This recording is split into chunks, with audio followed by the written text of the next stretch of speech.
अस्सलाम वालेकुम class. Third lecture है हमारा। और ये थर्ड लेक्चर जो है ये हमने सेकंड और फर्स्ट लेक्चर में जो इंटीग्रेशन की थी उसके कुछ रूल्स हमने किए थे इंटीग्रेशन के, उनकी इकोनॉमिक एप्लीकेशंस हैं। और इसके बाद हम मज़ीद अपनी इकोनॉमिक एप्लीकेशंस को करने के बाद इस लेक्चर में हम मज़ीद जो है वो आगे एक्सटेंड करेंगे कि इंटीग्रेशन बाय सब्स्टिट्यूशन वाला मेथड करेंगे और उसके कुछ एग्जांपल्स जो हैं वो हम सॉल्व करेंगे। सो स्टार्ट करते हैं अपना third lecture. Economic applications of integration के जो हमने पहले इंटीग्रेशन की है जिन भी रूल्स से उन रूल्स पे इंटीग्रेशन जो हम कर चुके हैं उन पे कौन कौन सी इकोनॉमिक एप्लीकेशंस जो हैं हम सॉल्व कर सकते हैं। जैसे कि इंटीग्रेशन की डेफिनेशन में हमने ये देखा था कि it is the inverse of derivation, कि डिफरेंशियल इक्वेशन जो हमारे पास आती है डेरिवेटिव लेने के बाद जो इक्वेशन हमारे पास बनती है उससे अगर ओरिजिनल इक्वेशन डिफरेंशियल इक्वेशन के सोल्यूशन के लिए अगर ओरिजिनल इक्वेशन की तरफ जाना है तो आपको इंटीग्रेट करना पड़ेगा उस डिफरेंशियल इक्वेशन को।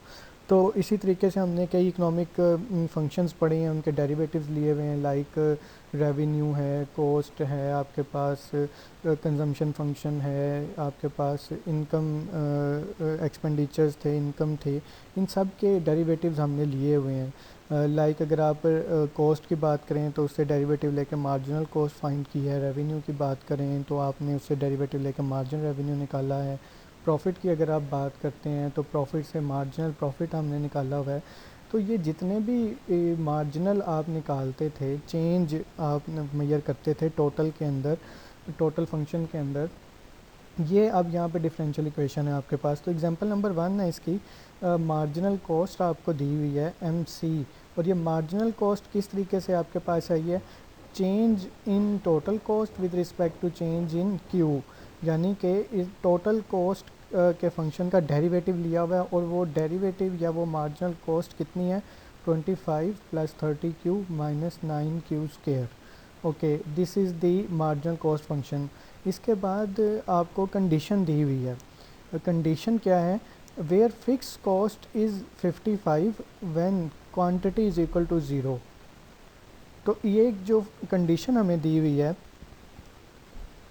इस कंडीशन पे अगर आप गौर करें तो आपकी जब क्वांटिटी ज़ीरो होती है, जब आप क्वांटिटी ऑफ प्रोडक्शन ज़ीरो करते हैं तो जो आपकी टोटल कॉस्ट होती है वो आपकी फ़िक्स कॉस्ट के बराबर हो जाती है, क्योंकि टोटल कॉस्ट जो होती है वो total fix cost plus total variable cost का पे डिपेंड करती है, इन दोनों का सम होती है। जो टोटल वेरिएबल कॉस्ट होती है वो फंक्शन होती है क्वांटिटी ऑफ प्रोडक्शन का, और फिक्स कॉस्ट जो होती है वो क्वांटिटी के साथ कोई रिलेट नहीं करती, कोई रिलेशन नहीं होता। इसलिए जब आप क्वांटिटी ऑफ प्रोडक्शन ज़ीरो करेंगे, जब आपकी कोई क्वांटिटी प्रोड्यूस नहीं होगी तो जो आपकी टोटल कॉस्ट है वो आपकी फ़िक्स कॉस्ट के बराबर होगी। So this is the initial condition that we have seen in the first two lectures.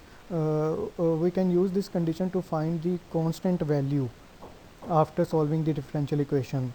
So start करते हैं इसका सोल्यूशन। पहले हमने इससे इस क्वेश्चन से हमने फाइंड क्या करना है, find total cost function, marginal cost का फंक्शन दिया वैसे टोटल कॉस्ट का फंक्शन निकालेंगे, फिर उस टोटल कॉस्ट से फंक्शन से एवरेज कॉस्ट का फंक्शन निकालेंगे, फिर उधर से हम वेरिएबल कॉस्ट का फंक्शन निकालेंगे। सो इसका सोल्यूशन हम देखते हैं, इसको स्टार्ट करते हैं सॉल्व करना। सोल्यूशन, सो टोटल कॉस्ट किसके बराबर होगी, टोटल कॉस्ट होगी कि अगर हम मार्जिनल कॉस्ट की इंटीग्रेशन कर दें, इंटीग्रेशन ऑफ मार्जिनल कॉस्ट, और किसके लिहाज से इंटीग्रेट करेंगे, जिस लिहाज से ये डेरिवेट हुआ था। ये डेरिवेट किसके, इसके अंदर चेंज किस लिहाज से मेजर किया था, विद रिस्पेक्ट टू क्वांटिटी, तो इसको इंटीग्रेट किस लिहाज से करेंगे, with respect to quantity. So total cost is equal to integration of marginal cost with respect to change in quantity. So integration of M C into D Q. अब इसको हम जो है वो इस मार्जिन कॉस्ट जो हमारे पास थी उसकी जगह उसके हम फंक्शन पुट कर देते हैं मार्जिन कॉस्ट का। तो इसकी इंटीग्रेशन हम सिंपली जैसे हम पहले इंटीग्रेशन करते आए हैं, जो हमने रूल्स देखे हैं, इस पे कांस्टेंट वाला रूल अप्लाई होगा। 25 जो सिंपल है हमारे पास, सिंगल एक कांस्टेंट है 25, इसके साथ q की पावर 0 है। आप 0 में 1 ऐड करें और 0 प्लस 1 हो जाएगा, और इसी से इसको डिवाइड भी कर दें 0 प्लस 1 से, तो तो ये इसकी इंटीग्रेशन होगी। इसी तरीके से इसके साथ एक कांस्टेंट ऐड होगा। तो जो लास्ट क्लास में हमने किया था कि हर एक एक्सप्रेशन के साथ कांस्टेंट ऐड करने के बजाय हम एक एंड पे एक सिंगल कांस्टेंट ऐड कर देंगे, क्योंकि हर एक्सप्रेशन का कांस्टेंट सम हो या माइनस हो, वो उसका फाइनल आंसर एक कांस्टेंट ही आएगा। सो हम एट द एंड फाइनल एक कांस्टेंट यूज़ कर लेते हैं जो कि तमाम एक्सप्रेशंस के कांस्टेंट का सम और डिफरेंस होता है। सो जब आप 25 को इंटीग्रेट करेंगे तो उसका आंसर आ जाएगा 25Q, और जब आप 30Q को इंटीग्रेट करेंगे, Q की पावर है 1, 1 में 1 ऐड करें और 1 प्लस 1 से ही इसको डिवाइड कर दें, 30 डिवाइडेड बाई 2 15 हो जाएगा और Q के ऊपर स्क्वायर आ जाएगा। सो 30Q की जब आप इंटीग्रेशन करेंगे तो आपके पास 15Q स्क्वायर बन जाएगा। इसी तरीके से जब आप 9Q स्क्वायर की इंटीग्रेशन करेंगे, Q के ऊपर स्क्वायर है, इसमें 1 प्लस करें तो ये 3 हो जाएगा और 3 से ही इसको डिवाइड कर दें, 9 डिवाइडेड बाई 3 फाइनल आंसर 3 आ जाएगा और Q क्यूब हो जाएगा। और इन तीनों को इंटीग्रेट करने के बाद एक हम एंड पे कांस्टेंट इसके साथ ऐड कर देते हैं जो कि हर एक्सप्रेशन के कांस्टेंट को रिप्रेजेंट कर रहा है। सो जो ए पार्ट था इसका, ए पार्ट क्या था कि हमने टोटल कॉस्ट निकालनी थी, वो कितनी आ गई, टोटल कॉस्ट का फंक्शन निकालना था। Total cost is equal to 25Q plus 15Q square plus 3Q cube plus C। Okay, अब ये C का क्या करें, व्हाट अबाउट C? C के लिए हमें क्वेश्चन में एक इनिशियल कंडीशन दी गई थी, उस इनिशियल कंडीशन को यूज़ करते हुए हम इस C की वैल्यू फाइंड कर सकते हैं। वो इनिशियल कंडीशन क्या थी? वो इनिशियल कंडीशन ये थी कि फ़िक्स कॉस्ट इज़ 55, और फिक्स कॉस्ट जो है वो 50, या फिक्स कॉस्ट आपकी तब निकलती है जब क्वांटिटी ज़ीरो हो, मतलब क्वांटिटी के इंक्रीज़ डिक्रीज़ होने से, ज़ीरो होने से फ़िक्स कॉस्ट पे कोई असर नहीं पड़ता। या जब आपकी क्वांटिटी ऑफ प्रोडक्शन ज़ीरो होती है तो आपकी जो टोटल कॉस्ट होती है वो टोटल फिक्स कॉस्ट के बराबर होती है। सो इस कंडीशन को हम पुट करते हैं अपनी, when Q is equal to zero total cost is always equal to the fix cost. So total cost जो है वो फिक्स कॉस्ट के बराबर है, तो टोटल कॉस्ट की जगह हम फिक्स कॉस्ट की वैल्यू पुट कर सकते हैं अगर क्वांटिटी को ज़ीरो रखें तो टोटल कॉस्ट की जगह 55 पुट करें और Q की जगह ज़ीरो पुट करें तो आपके पास C कितना आ जाएगा, 55। इस C की वैल्यू को आप अपने ओरिजिनल फंक्शन के अंदर पुट करें जो आपने टोटल कॉस्ट का निकाला था, तो आपके पास टोटल कॉस्ट की पूरी एक इक्वेशन, पूरा एक फंक्शन डेवलप हो जाएगा जो आपने कहाँ से हासिल किया, कहाँ से निकाला, कि आपके पास मार्जिनल कॉस्ट का फंक्शन दिया हुआ था, उस मार्जिनल कॉस्ट के फंक्शन से आपने ओरिजिनल टोटल कॉस्ट का फंक्शन फाइंड कर लिया by integrating the differential equation. Okay, अगर हम देखना चाहें कि हमारा ये जो टोटल कॉस्ट का फंक्शन है जो हमने अभी फाइंड किया है ये करेक्ट है कि नहीं है, या हमने इंटीग्रेशन ठीक की है या नहीं, या हमारी कहीं मिस्टेक तो नहीं हो गई, सिंपली हम इसका डेरिवेटिव दोबारा ले लेते हैं। यही फंक्शन था ना जिसका डेरिवेटिव हमारे पास मार्जिनल कॉस्ट आई हुई थी जो हमें क्वेश्चन में दी गई थी, तो इसी फंक्शन का दोबारा डेरिवेटिव लेके देख लें। अगर तो सेम आपके पास एक्सप्रेशन बन जाती है जो हमने पहले हमें जो क्वेश्चन गिवन था, तो आपका मतलब कि इंटीग्रेशन ठीक हुई है। हम करके देख लेते हैं, 25Q का डेरिवेटिव लें तो 25 आ जाएगा, और 15Q स्क्वायर का डेरिवेटिव लेते हैं तो 30Q आ जाएगा, और 9Q क्यूब का डेरिवेटिव लेते हैं तो वो 3Q क्यूब का डेरिवेटिव लेते हैं तो आपके पास 9Q स्क्वायर आ जाएगा और 55 ज़ीरो हो जाएगा। सो आपके पास प्रूव हो गया कि ये जो हमने टोटल कॉस्ट का फंक्शन फाइंड किया है ये करेक्ट है हमारा। इस तरीके से हम इसको प्रूव भी कर सकते हैं इंटीग्रेशन को। सो बी पार्ट क्या था हमारी इस एग्जांपल का, बी पार्ट ये था कि हमने इससे एवरेज कॉस्ट का फंक्शन फाइंड करना था टोटल कॉस्ट के फंक्शन से। तो वो कैसे फाइंड किया जाता है, हमें बहुत अच्छे तरीके से पता है कि जो एवरेज होती है वो एवरेज कॉस्ट जो होती है वो टोटल कॉस्ट के फंक्शन को क्वांटिटी से डिवाइड करके हमें मिलती है। तो टोटल कॉस्ट के फंक्शन को अगर आप क्वांटिटी से डिवाइड कर देते हैं तो आपके पास एवरेज कॉस्ट का फंक्शन बन जाएगा। तो उसको डिवाइड करने के बाद आपके पास एवरेज कॉस्ट क्या आती है, 25 plus 15Q plus 3Q square plus 55 over Q। तो ये हमने बी पार्ट का भी आंसर कर दिया। सो सी पार्ट क्या था कि ये जो टोटल कॉस्ट आपने फाइंड की है, इस टोटल कॉस्ट से आपने वेरिएबल कॉस्ट निकालनी थी। तो टोटल कॉस्ट क्या होती है, टोटल कॉस्ट आपकी बराबर होती है total cost is equal to total fix cost plus total variable cost, total fix cost plus total variable cost. अगर आपने इसको टोटल वेरिएबल कॉस्ट के लिए सॉल्व करना है तो टोटल वेरिएबल कॉस्ट आपकी किस चीज़ के बराबर होगी, total cost minus total fix cost, यानी जो टोटल कॉस्ट का फंक्शन है उसमें से फिक्स कॉस्ट निकाल दें तो वो पीछे आपके पास वेरिएबल कॉस्ट ही बचती है। तो फिक्स कॉस्ट वहाँ पे 55 की थी, तो अगर आप उसको इसमें से निकाल दें तो पीछे आपके पास वेरिएबल कॉस्ट बच जाएगी। सो ये फर्स्ट एग्जांपल थी जो आपके पास मार्जिनल कॉस्ट दी हुई थी, उससे टोटल कॉस्ट निकाली हमने, उससे फिर एवरेज कॉस्ट निकाली और उससे फिर वेरिएबल कॉस्ट हमने फाइंड की।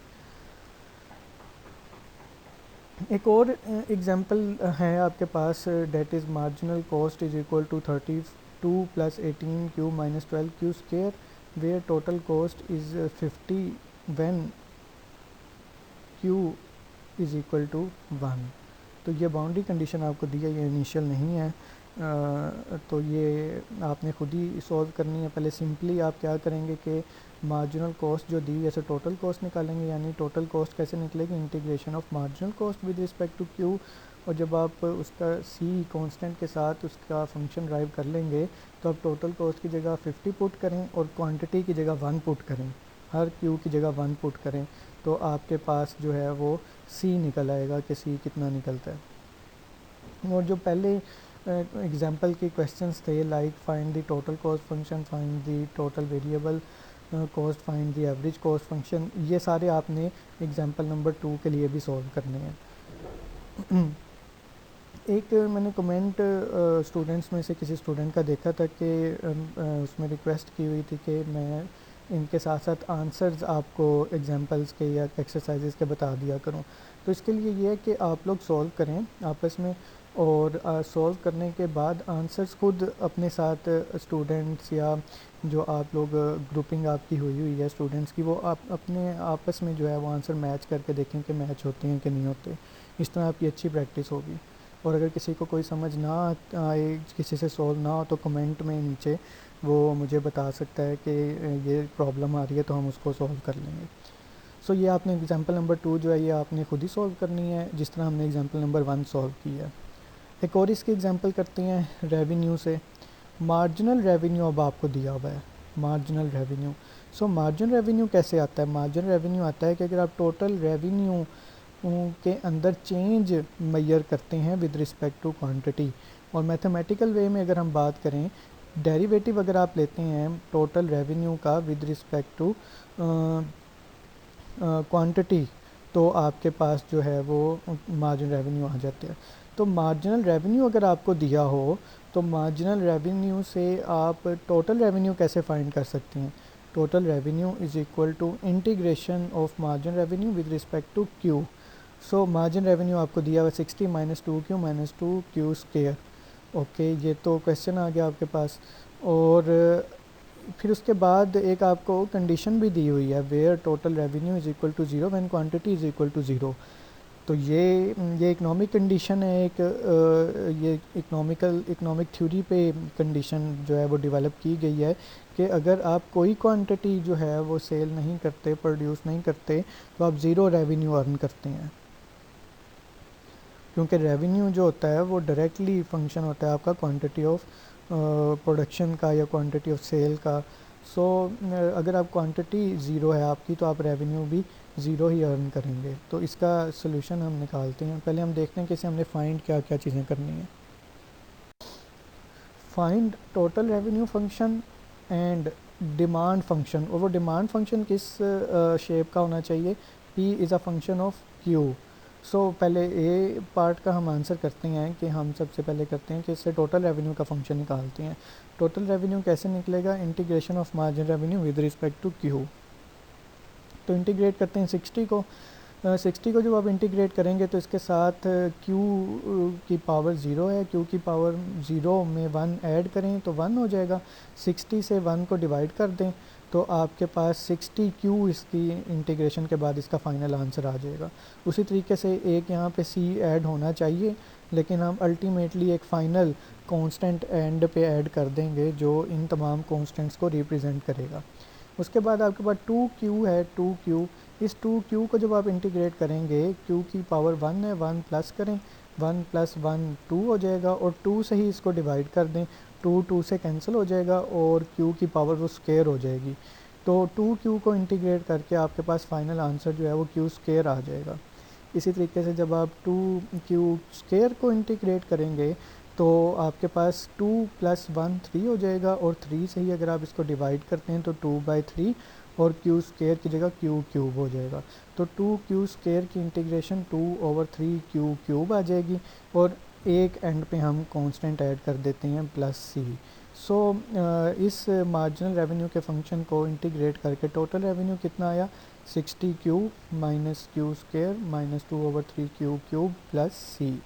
सो व्हाट अबाउट c, जिस तरह हमने लास्ट एग्जांपल में c निकाला था उसकी कंडीशन हमें दी गई थी, इसी तरह हमें यहाँ पे भी एक कंडीशन दी गई है। वो कंडीशन हम अपनी इस फाइनल टोटल रेवेन्यू के फंक्शन में पुट करते हैं और c फाइंड कर लेते हैं। वो कंडीशन क्या थी कि अगर आप क्वांटिटी ज़ीरो प्रोड्यूस करते हैं तो आपका टोटल रेवेन्यू ज़ीरो होता है। तो टोटल रेवेन्यू की जगह ज़ीरो, और ये ज़ीरो कब आएगा, जब क्वांटिटी ज़ीरो पुट करेंगे। सो जब आप ज़ीरो दोनों तरफ पुट करते हैं तो सी आपका ज़ीरो हो जाता है। तो यानी कि यहाँ पे सी की वैल्यू ज़ीरो है, तो ज़ीरो का जब आप पुट करें तो वो आपके पास ओरिजिनल फंक्शन ही आ जाएगा वैसे ही। सो आपके पास फाइनल आंसर जो रेवेन्यू का आया वो 60q minus Q square minus 2/3 Q cube. इसकी भी दोबारा हम वेरिफिकेशन कर सकते हैं, इसको प्रूव कर सकते हैं कि ये ठीक है आंसर। दोबारा इसका डेरिवेटिव ले लें, मार्जिनल इस टोटल रेवेन्यू के फंक्शन से मार्जिनल रेवेन्यू का फंक्शन फाइंड करें और ये मार्जिनल रेवेन्यू वही होना चाहिए जो आपको क्वेश्चन में गिवन था। 60q को जब आप डेरिवेट करेंगे, डेरिवेटिव लेंगे तो वो 60 हो जाएगा, आगे 2q हो जाएगा, उसके बाद आपके पास 2q स्क्वायर आपके पास आ जाएगा। तो ये वही फंक्शन बन रहा है मार्जिनल रेवेन्यू का जो हमें क्वेश्चन में गिवन था। So we can say that we have correctly integrate the differential equation. So B part इसका क्या था कि टोटल रेवेन्यू का जो फंक्शन आप फाइंड करेंगे उससे आपने डिमांड फंक्शन ड्राइव करना है। तो टोटल रेवेन्यू की पहले अगर हम डेफिनेशन करें तो वो क्या होती है, टोटल रेवेन्यू ये होता है कि जितनी आपने क्वांटिटी अपनी सेल की है उसको आप पर यूनिट प्राइस के साथ मल्टीप्लाई कर दें तो आपका पास रेवेन्यू जनरेट हो जाता है। It means that total revenue is equal to P into Q. Total revenue is equal to P into Q, price को क्वांटिटी से मल्टीप्लाई करने के बाद आपके पास रेवेन्यू जनरेट होता है। तो यहाँ से अगर आपने p in term of q निकालना है तो वो कैसे निकलेगा कि p को आप इधर ही रहने दें, क्वांटिटी उधर जाके डिवाइड हो जाएगी रेवेन्यू के साथ। तो p कैसे फाइंड होगा यहाँ से कि अगर आप अपने टोटल रेवेन्यू को q से डिवाइड कर देते हैं तो आपके पास p in term of q आ जाएगा, डेट इज़ डिमांड फंक्शन। सो आप यहाँ से टोटल रेवेन्यू की जो आपने इक्वेशन जो फंक्शन फाइंड किया है उसको आप q से डिवाइड कर दें। तो q से डिवाइड करने के बाद आपके पास जो फाइनल डिमांड फंक्शन बिल्ड होता है वो क्या है, 60 minus q minus 2/3q square. So this is the demand function. इसी तरह इसकी नेक्स्ट एग्जांपल है मार्जिनल रेवेन्यू की। आपको मार्जिनल रेवेन्यू का फंक्शन दिया हुआ है 84 minus 4q minus Q square, और इसकी आपको कंडीशन भी दी हुई है कि total revenue is equal to zero when Q is equal to zero.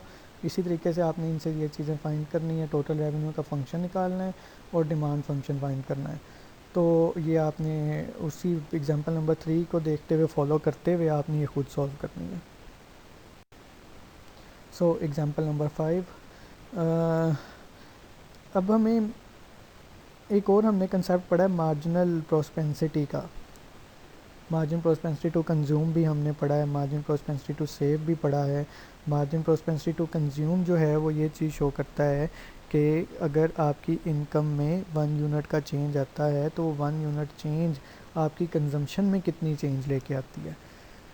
तो अगर हमें मार्जिन प्रोस्पेंसिटी टू कंज्यूम दी जाती है तो यानी कि मार्जिन प्रोस्पेंसिटी टू कंज्यूम की डेफिनेशन क्या होगी कि it measures the change in consumption with respect to change in income, यानी कि DC/DY अगर आप फाइंड करते हैं तो आपका MPC होता है। तो अगर आपको MPC दिया गया हो और आपको कहा जाए कि आप ओरिजिनल कंजम्पशन फंक्शन फाइंड करें तो दोबारा हम मार्जिन प्रोस्पेंसिटी की कंज्यूम की अगर इंटीग्रेशन करेंगे तो हमें ओरिजिनल कंजम्पशन फंक्शन फाइंड होगा। तो देखते हैं एग्जांपल में कैसे करना है। When C with C is a function of y, the marginal propensity to consume is given by MPC is equal to dC over dy. If the MPC is equal to 0.8, यहाँ तक आपके पास question दिया हुआ है कि MPC आपको इतना दिया हुआ है, और आगे एक और कंडीशन दी है, consumption is 40 when income is 0। तो ये कौन सी कंजम्पशन है? ये ऑटोनोमस कंजम्पशन है, यानी कि इस कंडीशन को इस तरीके से भी लिखा जा सकता था, ऑटोनोमस कंजम्पशन इज़ 40। अब हम इकोनॉमिस्ट हैं, हमने ये बड़ी दफ़ा being the student of economics हमने ये कंसेप्ट कई दफ़ा रीड किया है, पढ़ा है कि जब इनकम आपकी ज़ीरो होती है तो जो कंजम्पशन आप करते हैं उस कंजम्पशन को हम ऑटोनोमस कंजम्पशन कहते हैं। तो ऑटोनोमस कंजम्पशन अगर सिर्फ आपको यहाँ पे दी जाती कि autonomous consumption is equal to 40, तो we well known that this consumption is when then where your income is zero. So ये कंडीशन दी हुई है कि C is equal to 40 when y is equal to 0। तो इससे आप कंजम्पशन फंक्शन फाइंड कर सकते हैं। वो कैसे फाइंड होगा कि कंजम्पशन किसके इक्वल होगी? Integration of MPC with respect to y, integration of MPC d into dy। और अगर आप MPC की वैल्यू यहाँ पे पुट कर देते हैं, that is 0.8, so integration of 0.8 with respect to y। तो 0.8 जो है वो y का फंक्शन है और y की पावर यहाँ पे 0 है। 0.8 जो है उसके साथ इंडिपेंडेंट वेरिएबल एसोसिएट है, और इस एसोसिएटेड इंडिपेंडेंट वेरिएबल की जो पावर है वो 0 है। इंटीग्रेशन का रूल अप्लाई करते हैं कि पावर में 1 ऐड करते हैं, 0 प्लस 1 1 हो जाएगा, और 1 से ही इसको हम डिवाइड कर देते हैं। तो आपके पास आंसर क्या आ जाएगा? C is equal to 0.8y, और अल्टीमेटली एक कांस्टेंट ऐड करते हैं प्लस C। सो कंजम्पशन फंक्शन आपके पास यहाँ तक क्या आ गया? 0.8y plus C।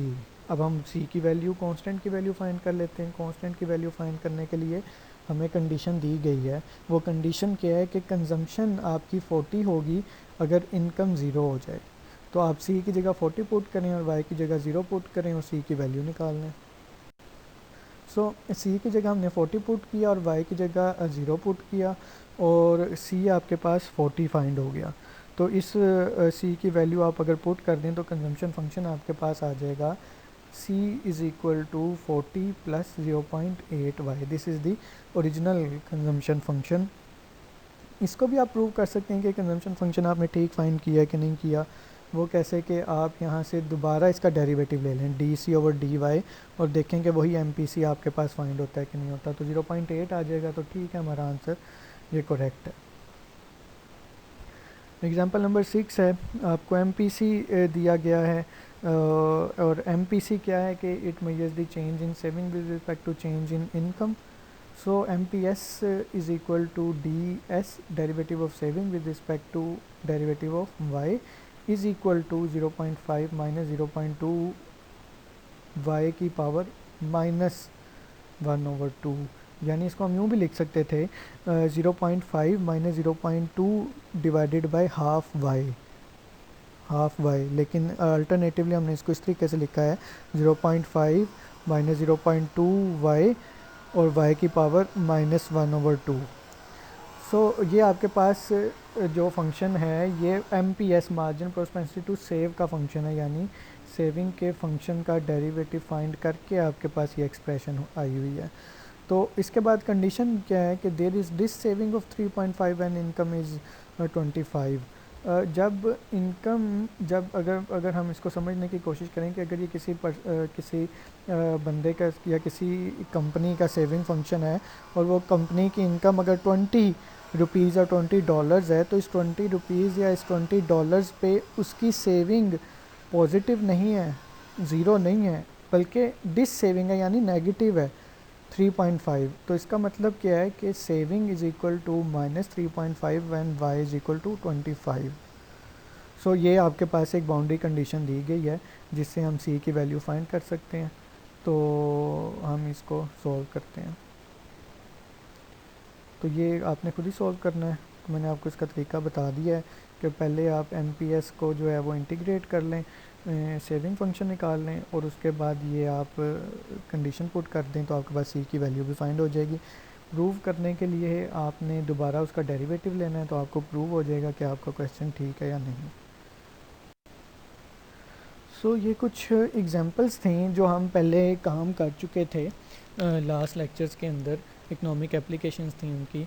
तो हम आगे अब मूव करते हैं उन रूल से आगे। एक और रूल कहाँ, कुछ एक्सप्रेशंस ऐसी होंगी जिसके अंदर मल्टीप्लिकेशन होगी, डिवीजन होगी, और उनकी मल्टीप्लिकेशन और उनकी डिवीजन जो है एक्सप्रेशंस की, वो सिंपल नहीं होगी। उनको डिवाइड और मल्टीप्लाई करना आसान नहीं होगा, कॉम्प्लिकेटेड होंगी वो।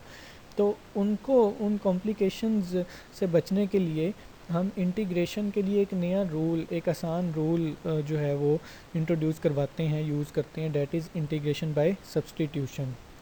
When there are two functions in the differential equation, two function से मुराद ये है कि एक फंक्शन के अंदर दो एक्सप्रेशंस हो सकती हैं जो आपस में मल्टीप्लाई भी हो सकती हैं और डिवाइड भी हो सकती हैं in the form of multiplication or division, and its multiplication and division is not possible, and if it is possible, it is not easy.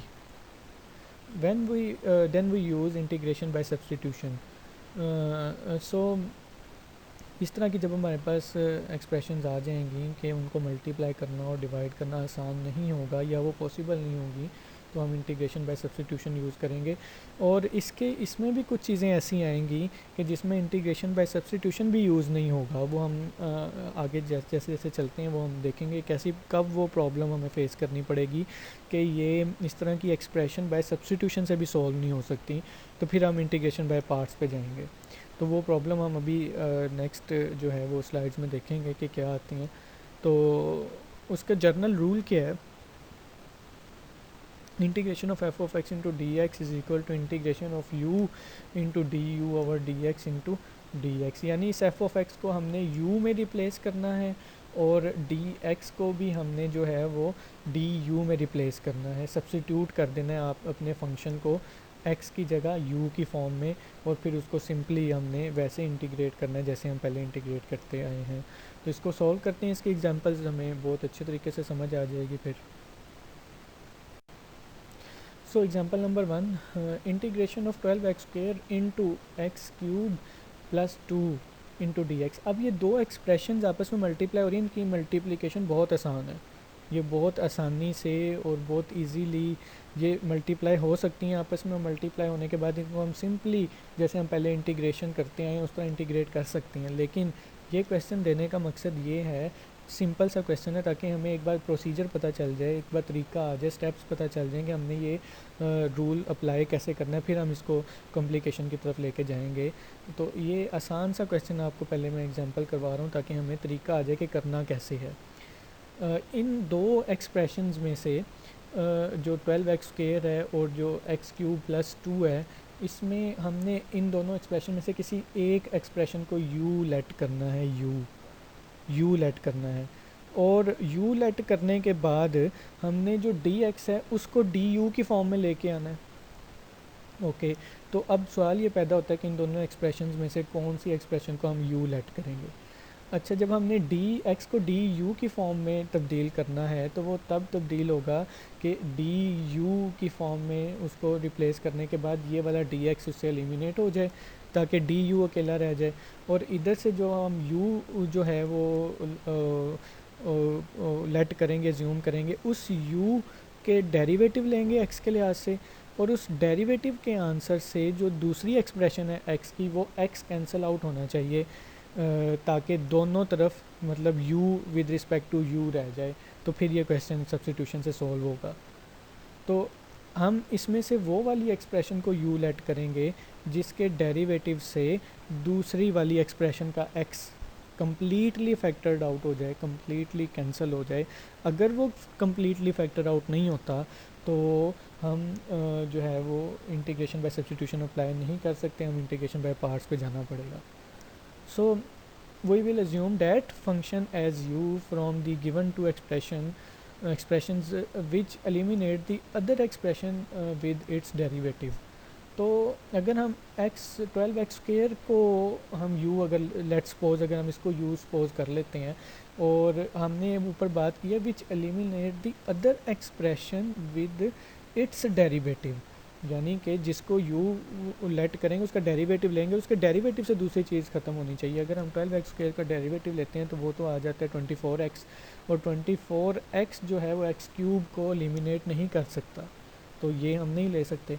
अगर हम x³ + 2 को हम u लेट करते हैं, उसका डेरिवेटिव लेते हैं, तो वो आपके पास आ जाता है 2x²। तो यहाँ से x² उस x² को एलिमिनेट कर सकता है, तो यानी कि हम x³ + 2 को एज u अज्यूम करते हैं।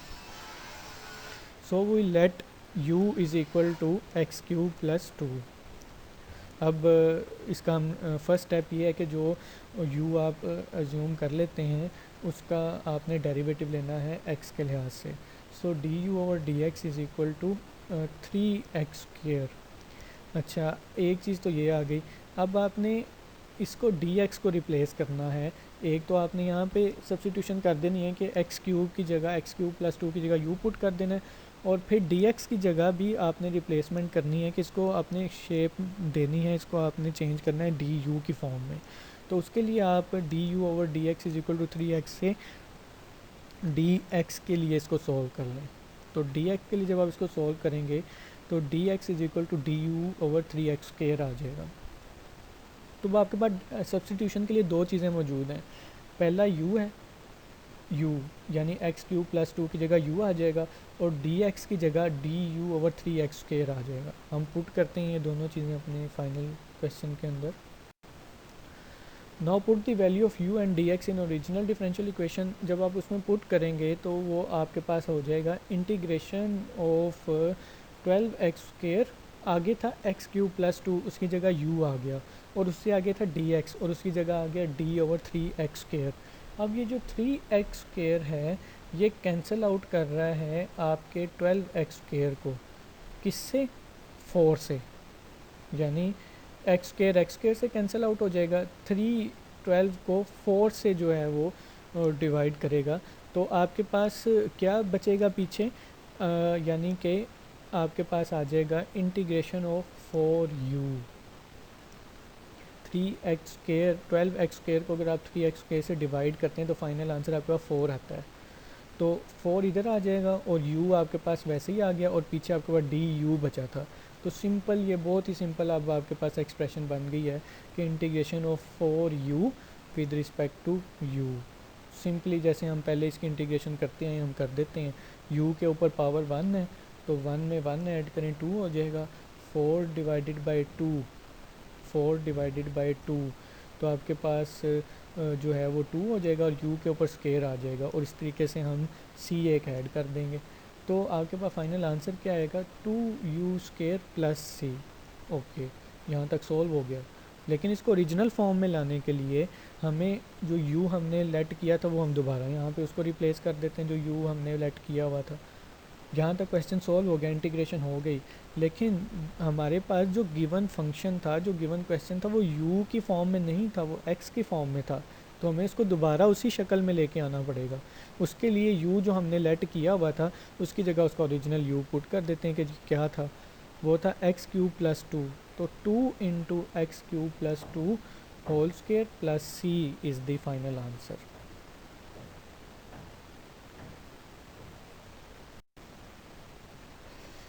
ये एक और क्वेश्चन है, एग्जांपल है एक और, इसको भी हम सब्स्टिट्यूशन के मेथड से सॉल्व करते हैं। अब देखें, integration of x4 into 2x⁵ - 5 and whole power 4 into dx है। और अब अगर आप फिर x4 को u लेट करते हैं और x4 का डेरिवेटिव आता है 4x³, वो x5 को x⁵ को एलिमिनेट नहीं कर सकता। अगर आप दूसरी वाली एक्सप्रेशन को u लेट करते हैं 2x⁵ - 5, तो उसका डेरिवेटिव आता है 10x⁴। ये x⁴ और साथ x⁴ एलिमिनेट हो सकती है, तो हम किसको यहाँ पे u लेट करेंगे? u is equal to 2x⁵ - 5। तो इसको u लेट करने के बाद इसका डेरिवेटिव ले लेते हैं। du/dx is equal to 10x⁴। तो इसको दोबारा हम डी एक्स के लिए सॉल्व कर लेते हैं। तो D X is equal to D U divided by 10x की पावर 4। अब दो चीज़ें रिप्लेसमेंट के लिए आ गई, सब्सटीट्यूशन के लिए आ गई, एक यू सब्सटीट्यूशन के लिए आ गया, एक डी एक्स सब्सटीट्यूशन के लिए आ गया। Now put the value of you and D x in original differential equation. You जो था उसकी जगह हमने जो हमने 2x की पावर 5 प्लस 5 की जगह यू पुट करना था, उसकी जगह यू पुट कर दिया, और पावर उसकी वैसे ही ऊपर है, उसको नहीं हमने छेड़ना। पावर के होल पावर के अंदर जो फंक्शन होगा हमने उसको यू लेट करना है, ये आपने याद रखना है। तो बाकी पावर उधर ही है, हमने उसकी जगह 2x की पावर 5 प्लस 5 की जगह यू पुट कर दिया, और डी एक्स की जगह डी एक्स की वैल्यू पुट कर दी, वो जो हमने निकाली थी डी यू ओवर 10x की पावर 4।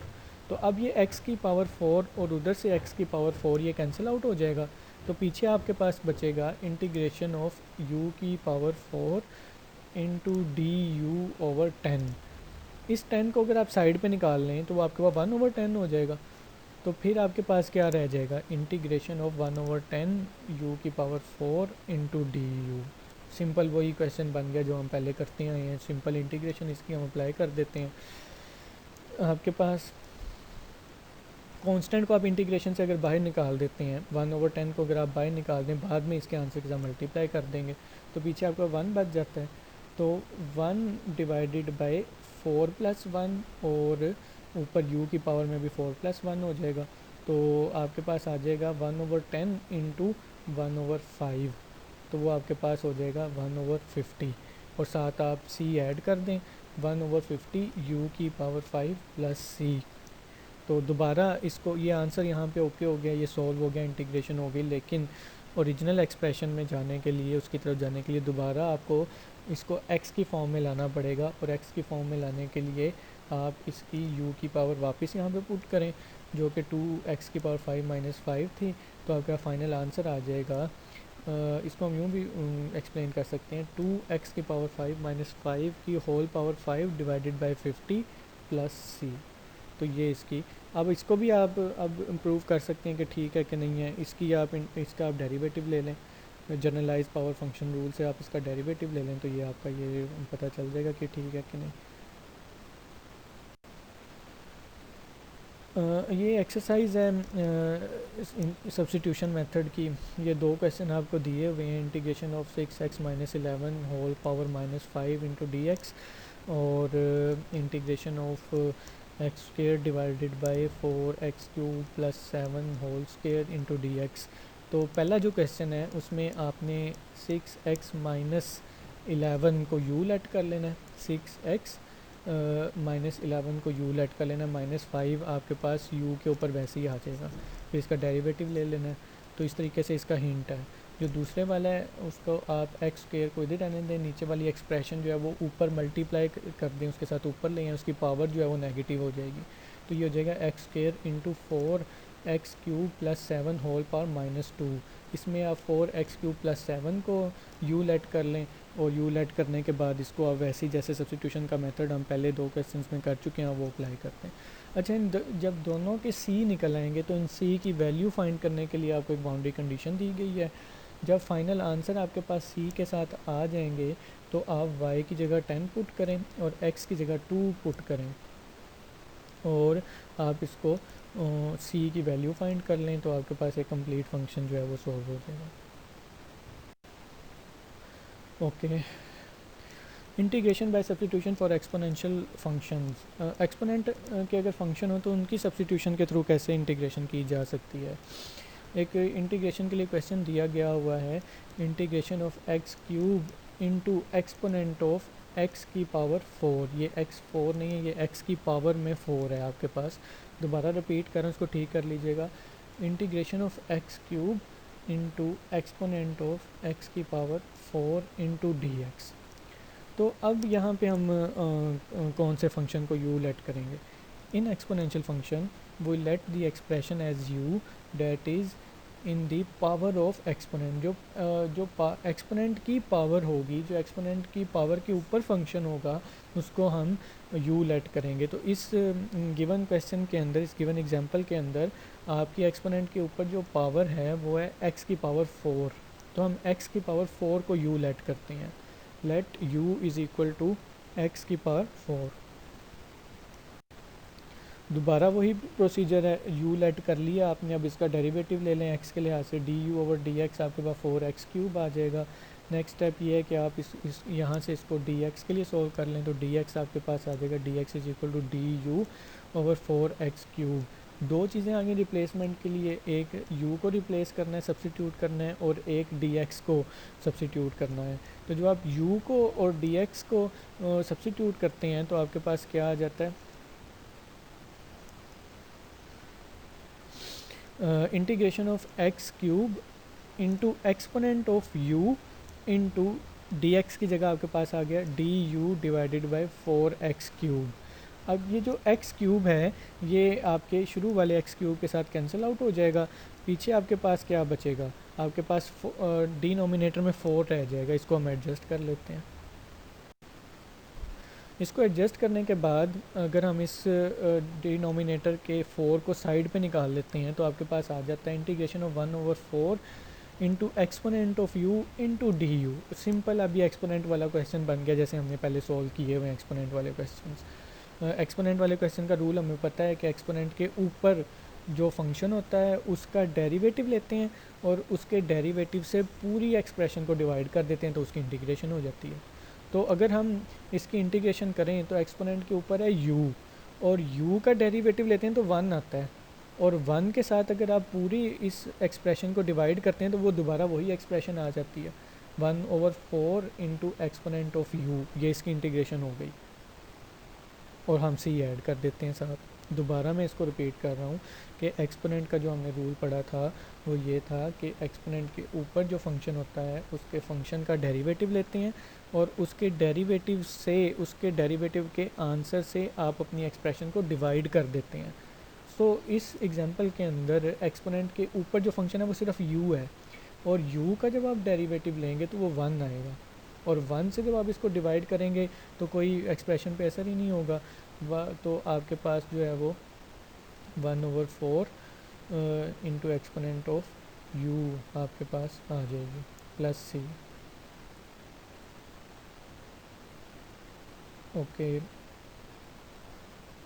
अब आप इसको दोबारा ओरिजिनल फॉर्म में लाने के लिए ये तो u की फॉर्म में है, तो आप इसको ओरिजिनल फॉर्म में लाने के लिए u की पावर, आप u की जो आपने लेट किया हुआ था उसकी पावर आप दोबारा यहाँ पे पुट कर दें जो कि x की पावर 4 थी।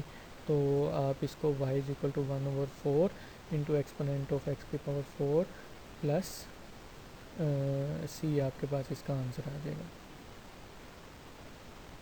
तो इसको आप प्रूव कर सकते हैं कि ये ठीक है कि नहीं। इसका डेरिवेटिव लें, इसका डेरिवेटिव लेने का तरीका आप लोगों को बहुत अच्छे तरीके से आता है। वो क्या है कि एक्सपोनेंट के ऊपर जो फंक्शन होता है, डेरिवेटिव का तरीका बता रहा हूँ, एक्सपोनेंट के डेरिवेटिव कैसे लेते हैं। एक्सपोनेंट के ऊपर जो फंक्शन होता है उसका डेरिवेटिव लें और उसके डेरिवेटिव से इस इधर पूरी एक्सप्रेशन को मल्टीप्लाई कर दें, ये इसका डेरिवेटिव आ जाएगा। इंटीग्रेशन में डिवाइड करते हैं, इसमें आपने मल्टीप्लाई करना है। करके देखते हैं, मैं आपको एक्सप्लेन करता हूँ कि 4x की पावर 4 का अगर आप डेरिवेटिव लेते हैं, x की पावर 4 का अगर आप डेरिवेटिव लेते हैं तो आपके पास आंसर आता है 4x की पावर 3 या 4x³। 4x³ से अगर आप इस पूरी एक्सप्रेशन को मल्टीप्लाई कर दें तो 4 से कैंसिल आउट हो जाएगा, पीछे x³ बचेगा, तो आपके पास आंसर आ जाएगा x³ into exponent of x की पावर 4। ये वही क्वेश्चन है जिसको हमने ये सॉल्व करके ये आंसर निकाला, तो ठीक है हमारा आंसर ये सेकंड एक्सरसाइज है इस लेक्चर की।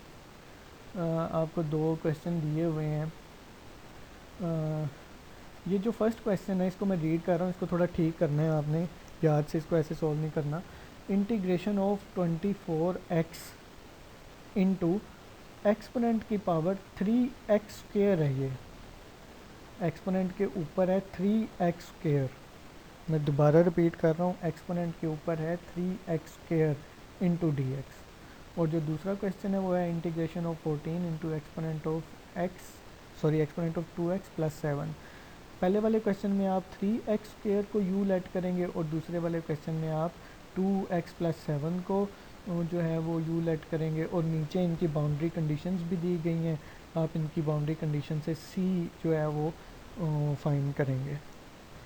इन दोनों एक्सरसाइजेज जो आपको दी हैं या इनके दरमियान में जो सेल्फ असेसमेंट जो आपके पास हैं क्वेश्चंस आपके सॉल्व करने के लिए, उनके आंसर्स जो हैं वो आप शेयर कर सकते हैं एक क्लास में एक दूसरे के साथ, ताकि वेरिफिकेशन हो जाए कि आप लोगों के आंसर ठीक हैं कि नहीं है। अगर किसी को कोई प्रॉब्लम हो तो वो मेरे से डिस्कस कर सकता है, कमेंट में नीचे आप दे दें, मैं देख लूँगा उसको।